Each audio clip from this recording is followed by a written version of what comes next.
دوستوں، ہمارے جلسے کا آغاز شروع ہو رہا ہے۔ آپ لوگ تو اپنے حضرت کے جو تقریر کو سن کر کے آپ لوگ پورا عمل کریں۔ السلام علیکم۔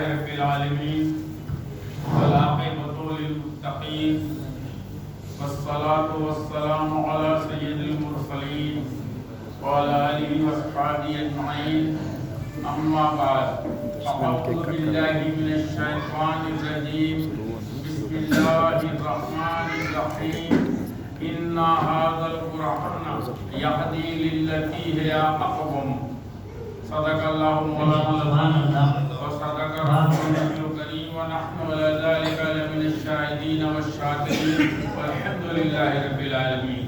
ہم اور آپ تمام حضور صلی اللہ علیہ وسلم کی بارگاہ میں تہہ دل سے درود اور سلام کا نذرانہ پیش کرنے کی سعادت حاصل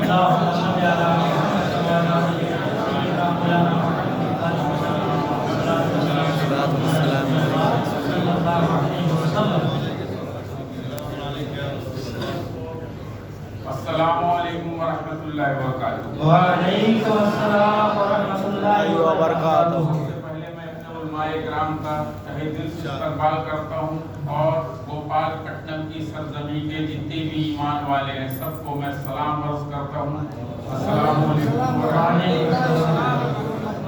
اور میں ایک چیز واضح کر دوں علماء کرام سے بھی اور آپ لوگوں سے کہ میں داعیہ اسلام ہوں۔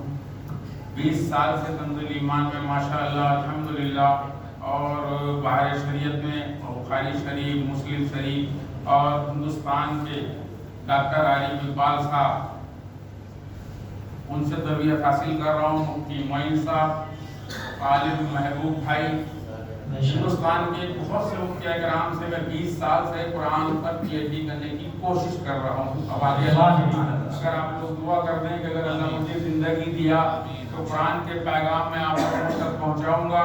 اور قریب 1.5 سال سے قریب 1.5 سال سے میں نے قرآن سمجھا، پڑھا، آنکھوں کے راستے، کانوں کے راستے، دماغ میں اتارا، دماغ سے دل میں اتارا، تو وہ شفاء لما فی الصدور جو قرآن نے کہا قلب صاف ہوا تو میرے کو دنیا کی لالچ ختم ہوئی، تو میں نے قرآن کے پیغام کو تنزل ایمان میں جو اللہ رحمۃ اللہ نے کیا ہے لوگوں تک یوٹیوب کے ذریعے، فیس بک کے ذریعے، انسٹاگرام کے ذریعے اور اپنے خرچے پر، جی اپنے خرچے پر A to Z، اور میں گاؤں گاؤں جاتا ہوں جہاں کوئی نہیں جاتا، ان مسجدوں میں جاتا ہوں، جمعے کے دن خطبہ کرتا ہوں، بیان بتاتا ہوں قرآن کے بارے میں۔ اگر اس مسجد میں کوئی کمی ہوتی ہے، مثال کے طور پر وہاں پانی نہیں ہے، موٹر نہیں ہے، یا مولوی صاحب کو نذرانہ نہیں ملتا، یا مسجد کے آنے کا کوئی ذریعہ نہیں ہے، تو اس کے لیے 3 کمرے 4 کمرے ہم 4-6 دوست لوگ مل کے وہ یوٹیوب میں آپ کے موجود ہے، جو میں نے بتایا اس کی سند موجود ہے آپ کے یوٹیوب میں۔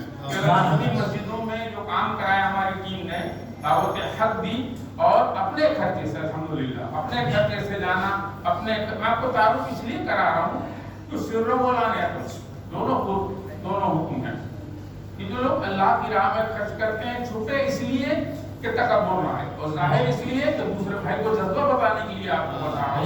سب سے پہلے واضح کر لیں کہ میں مولانا نہیں، ایک داعیہ اسلام قاسم ہوں۔ اگر مجھ سے کوئی مولانا امام صاحب لوگوں سے اور علماء کرام سے گزارش کرتا ہوں کوئی تلفظ میں یا کوئی بھی چوک ہو تو درگزر کریں گے۔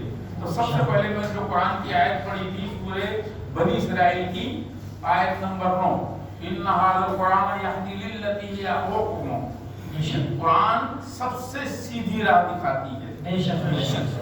اور آپ صلی اللہ علیہ وسلم فرماتے ہیں کہ میں قرآن اور حدیث کا آپ کو پیغام دوں گا اور نماز کے بارے میں بتاؤں گا، اور نماز جو بے نمازی ہیں ان کو نماز چھوڑنے کی سزائیں کیا ہیں آپ کو بتاؤں گا، پھر حضور غوث پاک رضی اللہ تعالیٰ کی تعلیم بتاؤں گا، کیونکہ ہم جن بزرگوں سے محبت کرتے ہیں، मोहब्बत का दावा भरते हैं, अगर उनकी पैरवी में हमारी जिंदगी नहीं गुजर रही है तो ये दावे क़यामत के दिन हमारे मुंह पे मार दिए जाएंगे।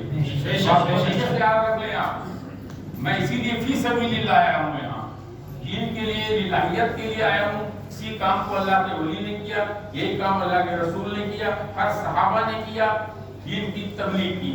तो हमारा मैनुअल स्टेशन कुरान है, जिससे हमारा रिश्ता क्या है, भूत प्रेत छुड़ाने के लिए, शिफा हासिल करने के लिए। बेशक शिफा है, तो वल्लज़ीना आमनू हुदन व शिफा, अल्लाह पाक ने हुक्म दिया, हबीब सल्लल्लाहु अलैहि वसल्लम आप फरमा दें कि कुरान हिदायत भी है और शिफा भी है। सबसे पहले ये आयत मैंने पढ़ी थी बनी इसराइल की आयत नंबर 9 को, कुरान ही सबसे सीधा राह दिखाती है। इस चीज को आप समझ लें, समझ कर पढ़ना है। इस पैगाम को मैं आपको देने आया हूँ, जिससे आज हमारा कोई रिश्ता नहीं है। और कुरान नहीं पढ़ने की वजह से हमारे घरों में, हमारी टीवियों पर पर्दा है, लेकिन शादियों में हमारी बीवियों पर पर्दा नहीं लग पा रहा है। हालत की वजह है कुरान को नहीं समझकर पढ़ना। मेरा बेसिक मकसद है कंजुल ईमान के पैगाम को पहुंचाना, बाहर शरीयत के पैगाम को, शरीफ के पैगाम को पहुंचाना, और जनाब मुहम्मद रसूलुल्लाह सल्लल्लाहु अलैहि वसल्लम के पैगाम को पहुंचाना। इसको कुरान ने कहा, यो रसूल बल्लिग मुहम्मद हबीब एक पैगाम पहुंचा देना कुरान का, ऐसा ना हो कि कोई पैगाम छूट जाए। इस पर आप गौर करें तो सबसे पहले ये बात तो आप जहन नशीं कर ले सबके सब कि कुरान ही सबसे सीधी राह दिखाती है। और दूसरी बात हुजूर सल्लल्लाहु अलैहि वसल्लम की सुने आप, तलबुल इल्मी फरीज़ा अला कुल्li मुस्लिम। आप सल्लल्लाहु अलैहि वसल्लम ने फरमाया हर मुसलमान मर्द औरत पर इल्म सीखना फर्ज है। जी, अला कुल्li मौलवी नहीं कहा है रसूलुल्लाह सल्लल्लाहु अलैहि वसल्लम ने जी, यानी उतना इल्म सीखना हर मुसलमान पर फर्ज है जो इस फानी दुनिया में वो जिंदगी गुजार सके। क्या अज़ाब है, क्या सवाब है, क्या अच्छा है, क्या बुरा है, क्या नेकी है, क्या बदी है, और बुजुर्गों की ताज़ीम क्या है, रसूलुल्लाह का हुक्म क्या है, अल्लाह का हुक्म क्या है, जानने के लिए आपको इल्म सीखना जरूरी है, तभी तो पैरवी करेंगे आप। कुरान रहमत और हिदायत का जरिया है, गुनहगारों के लिए तंबीह है, भटकों के लिए हिदायत है, मुश्किल में परेशानी में पड़े लोगों के लिए रहनुमाई है कुरान, शक वालों के लिए यकीन है, नाउम्मीदों के लिए उम्मीद है। अब इतनी सारी कुरान पाक में खूबियां जमा हैं, जब तक हम इसको समझ के नहीं पढ़ेंगे तो हमें कैसे पता चलेगा क्या अज़ाब है, क्या सवाब है, क्या अच्छा है, क्या बुरा है, क्या नेकी है, क्या बदी है, किस चीज का अल्लाह ने हमें हुक्म दिया करने का, किस चीज से रुकने को बोला। समझा? कुरान नाजिल हुआ शाहरुर रमजान अल्लज़ी उनज़िला फ़ीहिल कुरान हुदल लिन्नास बय्यिनातिन मिनल हुदा वल फुरक़ान, जो अल्लाह ने कहा हमने रमजान के महीने में कुरान नाजिल किया इंसानों की हिदायत के लिए। इसमें रोशन बयान है, खुले बयान है, और इंसान को फुरक़ान बनाता है। फुरक़ान कहते हैं जो भलाई और बुराई की तमीज़ पैदा करे, जो कैसा। तो जब तक आप कुरान समझ के नहीं पढ़ेंगे तो आपको कैसे, आप फुरक़ान हम कैसे बनेंगे। सूरह आले इमरान की आयत नंबर 103 में अल्लाह पाक ने फरमाया वातसिमू बिहब्लिल्लाहि जमीआ, सब के सब मिलके अल्लाह की रस्सी कुरान को मजबूती से पकड़ो और फूट में ना पड़ो, वला तफर्रकू। आप सल्लल्लाहु अलैहि वसल्लम ने एक बार सहाबा की जमात से फरमाया था सतकूनु फितनो, सहाबा की जमात से फरमाया था सतकूनु फितनो, कि अनकरीब फितने उठेंगे मेरे सहाबा। तो हजरत अली रज़ी अल्लाह ताला ने कहा अल मखरुज मिनहु या रसूल अल्लाह, ये नहीं कहा कहां से उठेगा, ये होगा नहीं, आप इससे निकलने का रास्ता बताओ। तो आपने कुरान हाथ में ली, वा हुवा हब्लुल्लाहिल मतीन वा हुवा सिरातुल मुस्तकीम। आप सब यही अल्लाह की रस्सी है मेरे साहबियों, जब तक इसका एक सिरा इसका अल्लाह के पास है, दूसरा सिरा तुम्हारे पास है, जब तक इस कुरान को तुम थामे रहोगे तुम कभी फितने में नहीं। व इन्ना इलैहि राजिऊन। तो आज कुरान से हमको रिश्ता रखना है। आप सब फरमाते हैं कि ये नबो मा कब्लकुम व खबरो मा बादकुम व हुक्मु मा बैनकुम। आप सब फरमाया इससे पहले वालों की खबरें में इसमें हैं और तुम्हारे बाद वालों की क़यामत तक जो भी होगा वो सब कुरान पाक में मौजूद है। तिब्यानन लिकुल्लि शैइन, हर चीज मौजूद है, और तुम्हारे बीच की इख्तिलाफ बोले, हम कुरान से बोलिए,